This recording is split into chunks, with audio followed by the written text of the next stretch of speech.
예수님께서 십자가에 못 박히실 때 그 밑에는 수많은 사람들이 있었습니다. 먼저 예수님의 어머니를 비롯해서 예수님으로부터 은혜를 입은 이들이 있습니다. 그리고 백성들이 있고 관원들이나 군병들이 있었습니다. 이들 가운데 백성들은 서서 구경을 했다, 그렇게 말씀합니다. 그리고 관원들이나 군병들은 예수님을 비난을 합니다. 조롱을 합니다. 마태복음서에 보니 지나가는 사람들도 예수님을 조롱했다, 그렇게 말합니다. 특별히 제사장이나 장로들은 마태복음 27장 42절에 보면 그가 남은 구원하였으되 자기는 구원할 수 없도다. 그가 이스라엘의 왕이로다.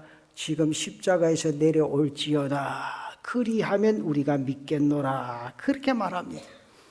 이렇게 예수님의 십자가는 철저히 고독과 조롱의 사건이었습니다.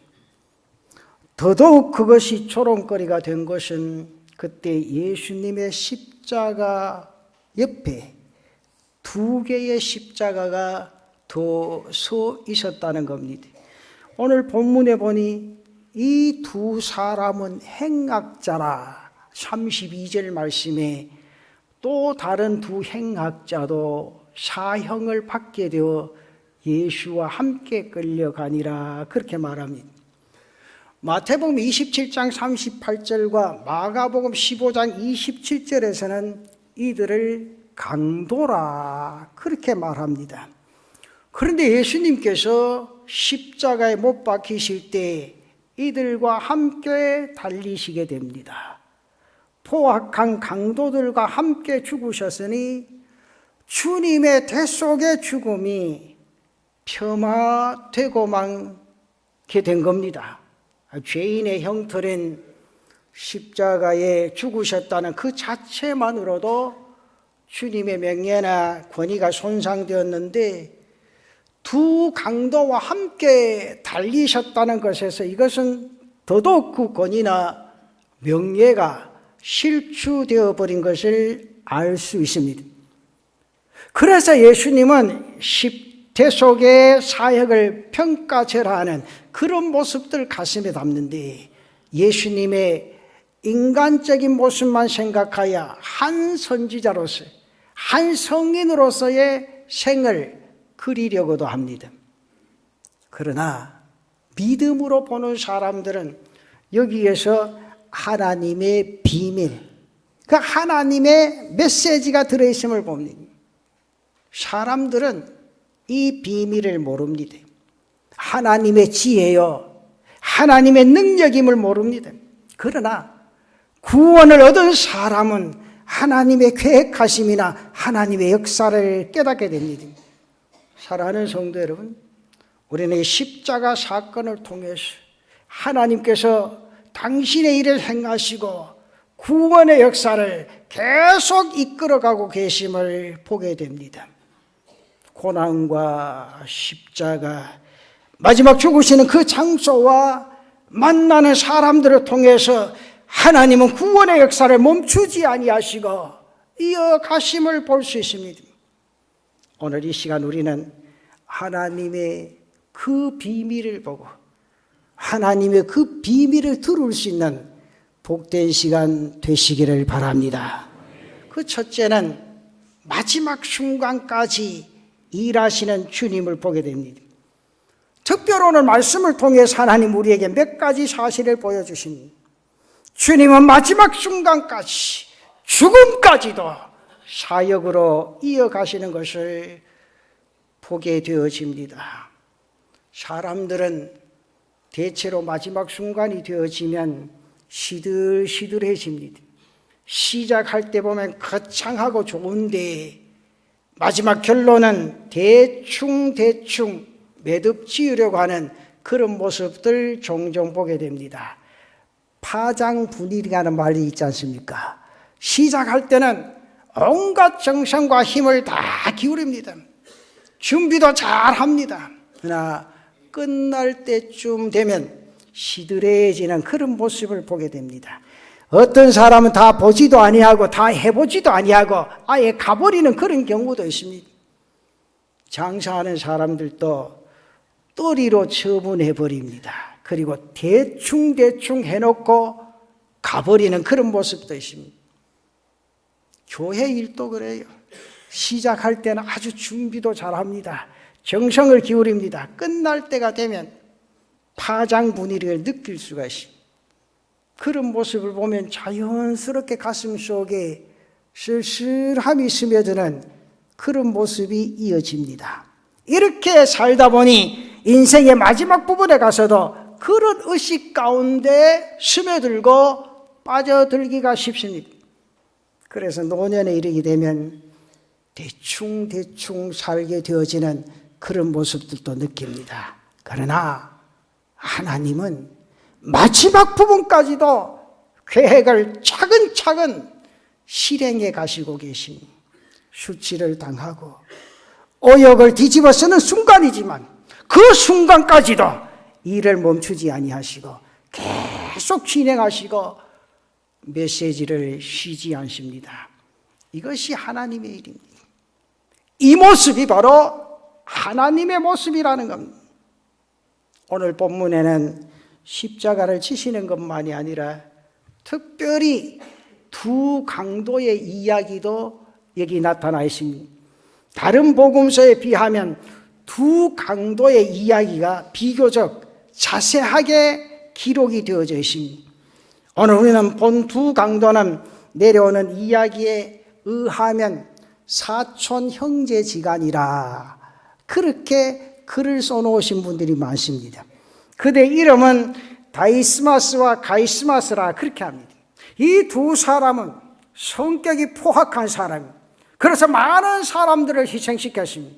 그래서 그 시대에 요주의 인물로 세워진 사람입니다.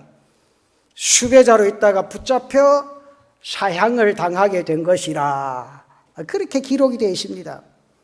오늘 여기 나타난 말씀을 볼 때 두 사람이 공동범죄로 인해 붙잡혀 지금 재판을 받고 사형에 처해지게 되는 그런 모습들 느낄 수가 있습니다. 41절 말씀에 보면 우리가 행한 일에 상당한 보응을 받는 것이나 우리가 행한 일에 상당한 보응을 받는. 그런데 이 두 강도 중에 한 사람은 구원을 얻습니다. 그 43절에 보면 예수께서 이르시되 내가 진실로 내게 이르노니 오늘 네가 나와 함께 낙원에 있으리라 그렇게 말합니다. 이 두 강도가 처음에는 관원들과 군병들 같이 예수님 조롱합니다. 마태복음이나 마가복음에서도 조롱하는 것을 볼 수 있습니다. 마태복음 27장 44절에 보면 함께 십자가에 못 박힌 강도들도 이와 같이 욕하더라. 마가복음 15장 32절에 보면 이스라엘 왕 그리스도가 지금 십자가에서 내려와 우리가 보고 믿게 할지어다 하며 함께 십자가에 못 박힌 자들도 예수를 욕하더라 그렇게 말합니다. 그러나 누가복음에서는 예수님 우편의 강도가 예수님을 믿고 고백을 합니다. 다시 말씀드리면 예수님을 통해서 한 강도가 변화가 되어집니다. 두 사람이 동일한 범죄로 인해 사형을 당하지만은 마지막 순간은 전혀 다른 그런 운명에 처해지게 되어집니다. 두 사람은 가까우면서도 너무나 먼 사람이 되고 말았습니다. 한 사람은 지옥의 세계로, 한 사람은 주님과 함께 낙원의 세계로 갑니다. 이것은 하나님의 일, 하나님의 그 역사, 예수님의 사역이 계속적으로 진행되어지고 있기 때문이라 그 말입니다. 처음 이 두 강도는 성경 그대로 예수님을 조롱했습니다. 그런데 한 강도는 예수님을 보면서 저분은 우리와 전혀 다른 분이라는 사실을 인지를 하고 느끼게 됩니다. 사람들 앞에 보여진 예수님, 한 강도가 만난 예수님, 그분은 목적을 위해 아버지께 순종하고 자신의 일을 묵묵히 하고 계신 십자가에 달리고 나서 주님은 저들의 멸시와 조롱 가운데서도 전혀 아랑곳하지 아니하고 오히려 저들을 위해서 기도합니다. 34절 말씀에 보면 이에 예수께서 이르시되 아버지 저들을 사하여 주옵소서. 자기들이 하는 것을 알지 못함이니이다. 그렇게 말합니다. 이 모습을 우편의 강도가 본 겁니다. 저들이 조롱하고 주님의 가치를 폄하하고 십자가에 못 박혀서도 주님의 마음은 어제나 오늘이나 동일하시는 줄로 믿습니다. 그리고 저들을 위하여 하나님께 제사함의 기도를 하시고 계시다. 이 모습을 본 우편의 강도는 주님의 실체를 본 겁니다. 저분은 사람들이 생각하는 그러한 사람이 아니다. 메시아이시다. 저분이 구원자이시다. 저분이 아니고서는 저렇게 하실 수가 없다. 이것을 깨닫게 된 겁니다. 그리고 깨닫는 순간 그는 변화됩니다.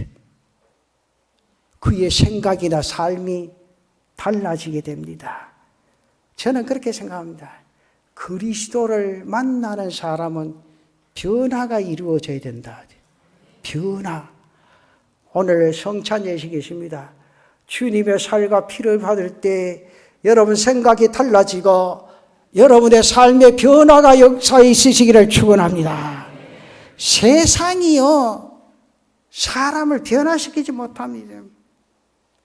하나 내가 예수 그리스도를 만날 때 변화되어지고 내 인생의 삶이 바뀌어지는 은혜가 있게 될 줄로 믿습니다. 오늘 우편의 강도가 주님을 만납니다. 주님을 통해서 이분이 구원자이시다라는 사실을 깨닫는 순간 달라집니다. 신관이 달라집니다. 40절 말씀에 보면 하나는 그 사람을 꾸짖어 이르되 네가 동일한 정죄를 받고서도 하나님을 두려워하지 아니하느냐 그렇게 말합니다. 그의 입에서 무슨 말이 나옵니까? 하나님 두렵다. 여러분 하나님 두렵습니까? 두려운 거 느끼세요? 아니 이거 신중해요. 중요해요. 여러분 하나님 두려우신지 아십니까? 그래도 마음대로 살아요? 하나님 두려운지 아십니까? 그래도 한 마음대로 말해요? 조심하셔야 돼요. 하나님 두려운 줄 알면 내 입에서 흘러나오는 말이 조심스러워야 되고 내가 움직여지는 육체가 하나님의 뜻 가운데 움직여져야 된다고 말이에요. 이게 바로 변화되어진 내 자신의 삶의 변화가 일어난 그 삶의 역사가 내게 있다고 말이에요. 그들이요 처음부터 하나님을 두려워했으면 절대로 강도짓을 안 할 겁니다. 하나님을 두려워했다면 사람의 목숨이나 그리고 남의 재산을 중의하라 율법의 말씀을 잘 지켰을 겁니다. 그러나 그는 하나님을 무시했다는 것이. 예수를 믿어도 하나님을 무시하는 사람 절대로 안 됩니다. 하나님이 두려워야지. 내가 하는 소리를 하나님이 듣고 내 생각을 하나님이 아시고 내 움직여지는 모든 일들을 하나님이 기억하시고 역사하시는 줄로 믿으시기를 바랍니다. 그런데 이 사람들은 하나님의 존재라는 사실 자신들 안준 게 없었습니다. 그랬던 사람이 하나님에 대한 두려움을 갖게 됐다. 그러면서 죄에 대한 평소의 생각이 변화됐죠. 누가복음 23장 41절에 우리는 우리가 행한 일에 상당한 보응을 받는 것이다. 상당한 보응을. 이게 뭐 뜻하다 그러죠? 당연하다. 당연하다. 여러분 이 성경을 읽으시면서 나하고 한번 비교해 보세요. 얘는 강도짓을 했지만요. 내가 벌 받는 게 당연하다. 당연하다. 우리가 예수 믿고 말씀 안에 살아가지만은 이 사실을 느끼지 못하면 안 된다고요. 여러분 죄의식을 가지지 않던 자입니다. 그러한 자가 자기의 죄를 발견합니다. 자기의 죄를 알게 됩니다. 그리고 그 죄로 인해 보응을 받는다. 그렇게 생각을 합니다. 또한 구원이 바로 예수 그리스도로 인하여 되어짐을 고백하게 되어진다는 거죠. 그 말씀이 바로 42절 말씀이십니다. 이르되 예수여 당신의 나라에 임하실 때 나를 기억하소서. 여러분, 놀라운 변화입니다. 놀라운 변화입니다. 이것이 믿음입니다. 이것은 예수 그리스도 안에서 일어나는 일이라 그 말입니다. 오늘 우리가 변화된 것은 어떤 힘입니까? 내 이성이나 내 의지로 되어집니까?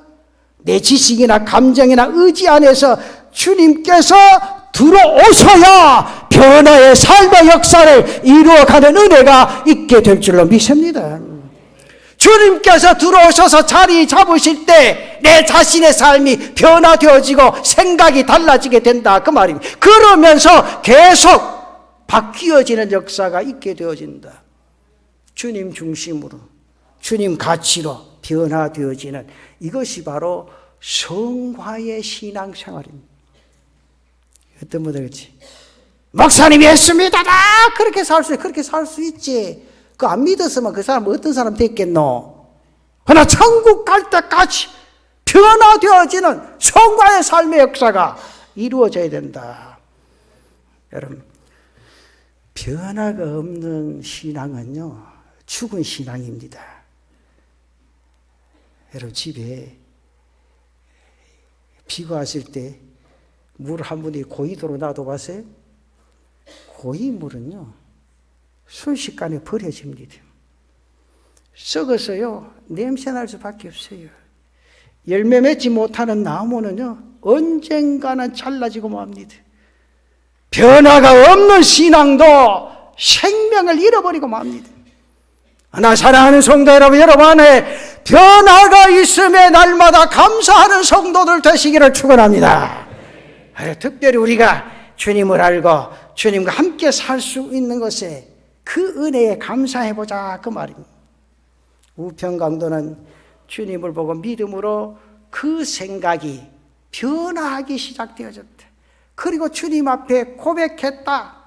여러분, 우리의 삶이나 우리의 일은 마지막까지입니다. 주님 앞에 가는 그날까지 하는 겁니다. 형식적으로 교회 은퇴라는 절차가 있지만 그러나 우리의 삶은 마지막까지입니다. 이런 의식으로 하나님 앞에 살아가는 귀한 은혜가 있기를 바랍니다. 우리의 말 한마디, 우리의 행동 하나하나가 바로 메시지입니다. 그것이 한 사람에게 영향을 끼치고 그리스도께로 인도하는 힘이 된다면 우리는 마지막까지 사역의 삶을 살아가는 사람이라. 이것을 잊지 않으셔야 됩니다. 마지막 시간, 마지막 날, 마지막 사람, 주님은 오늘 우리에게 이것을 확실하게 보여주십니다. 그리고 두 번째는 심판의 메시지가 있습니다. 이 사건을 통해 하나님은 우리에게 이 세상의 모습을 보여주십니다. 말하자면 구원과 심판의 메시지를 들려주신다 그 말이죠. 십자가와 그리스도를 믿는 자와 믿지 않는 자의 분명한 결과를 우리에게 보여주고 계십니다. 지금 주님께서 가장 가까이 있는 사람 누굽니까? 바로 두 강도입니다. 이 둘 중에 하나는 믿고 구원을 받습니다. 그런데 한 사람은 구원을 받지 못하는, 이것은 바로 이 땅에 앞으로 일어날 현상을 우리에게 그대로 보여주고 있습니다. 이 땅에는 주님의 십자가의 복음을 듣고 믿는 사람과 믿지 않는 사람이 있습니다. 마치 좌편의 강도들이 무시하고 조롱하는 사람이 있는가 하면 믿는 사람이 있습니다. 오늘 이 두 사람 더 가까이 있지만 그 결과를 엄청나게 다릅니다. 주님께서 우편의 강도에게 말씀하시는데 바로 43절 말씀입니다. 무슨 말씀입니까? 예수께서 이르시되 내가 진실로 내게 이르노니 오늘 네가 나와 함께 낙원에 있으리라. 동일한 범죄자지고 죽음을 당하지만 그 마지막 순간은 엄청난 변화, 엄청난 차이가 있습니다. 한 사람은 낙원으로 갑니다. 한 사람은 지옥으로 갑니다. 이것이 앞으로 이 세상의 모습이라는 겁니다. 여러분, 우리 모두가 다 죄인입니다. 죄인인 이 땅의 모든 사람이 선택할 수 있는 길이 무엇입니까? 우편이냐 좌편이냐 여기서 분명히 달라집니다. 동일한 선상에서 전혀 다른 세계가 갈라지고 있다. 지금 이것을 우리에게 보여주십니다. 마태복음 24장 40절 41절에 주님께서 우리에게 그 말씀을 하십니다. 그때 두 사람이 밭에 있음에 한 사람은 데려가고 한 사람은 버려둠을 당할 것이요 두 여자가 맷돌질을 하고 있으면 한 사람은 데려가고 한 사람은 버려둠을 당할 것이니라. 주님은 세상을 심판하고 계십니다. 이 두 강도를 통하여 세상에 어떻게 될지, 믿는 자와 믿지 않는 자의 결과가 어떠한 것인가를 분명하고 확실하게 우리에게 보여주고 계십니다. 여기에는 바로 심판의 메시지가 있습니다. 오늘 주님의 살과 피를 받을 때 이 메시지가 여러분의 심령에 울려 퍼질 수 있는 귀한 은혜가 있으시기를 바랍니다. 그러면서 마지막 결론 세 번째로, 은혜에 대한 감사가 여러분 삶 가운데 날마다 나타나지시기를 바랍니다. 이제 우리는 하나님 앞에 감사하며 살아야 됩니다. 우리를 변화시켜 주시고 한 강도가 구원을 얻은 것처럼 우리를 주님 앞에 고백하고 구원의 은혜에 참여하게 해주심에 감사해야 된다고 말이에요. 우리는 지금 주님을 알고 주님의 생명 가운데서 살아가고 있다는 사실, 살아갈 수 있다는 사실이 얼마나 감사하고 감격합니까? 사랑하는 성도 여러분, 한 강도는 주님을 만나고 보았지만 알지 못했습니다. 그는 가까이 있으면서도, 그리고 주님의 모습을 보았습니다. 들었습니다. 그런데도 불구하고 그는 변화되지 못했습니다. 구원받지를 못했습니다. 그러나 우편의 강도는 주님을 보았습니다. 주님을 알았습니다. 그 순간 믿었습니다. 이것이 은혜라. 하나님이 나에게 그 구원의 은혜를 주신 줄로 믿습니다. 우리는 이 은혜 받았음에 감사하고 짜증나며 살 필요 없어요. 늘 기쁨과 감격 속에 이 땅 위의 삶을 믿음으로 달려갈 수 있는 제단의 성도들 되시기를 바랍니다. 이것이 은혜입니다. 일찍 믿는 것이 결코 손해가 아니요, 감사요, 은혜요.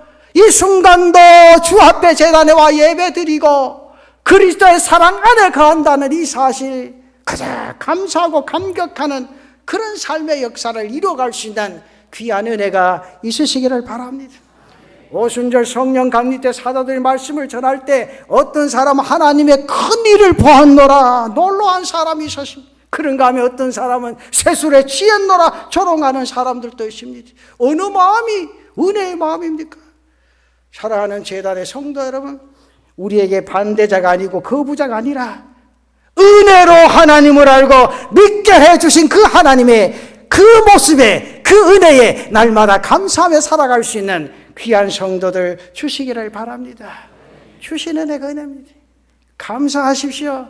내가 감동할 수 있고 사모하고 베풀 수 있는 마음 주심에 대해서 감사하고 날마다 하나님 앞에 영광 돌릴 수 있는 귀한 은혜가 있으시기를 바랍니다. 은혜를 은혜로 받아들이고 그 안에서 살아갈 수 있는 것이 특권 아닙니까? 이 특권을 은혜로 알고 지키는 그 삶이야말로 이 땅에서 가장 복받은 자의 삶이 아닌가, 저는 그렇게 합니다.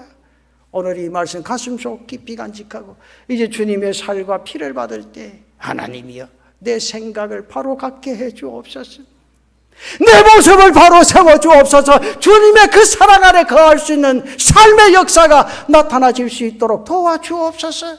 그 마음으로 주님의 살과 피를 받으면서 주님의 생각 속에 스며드는 복된 시간 되시기를 바랍니다.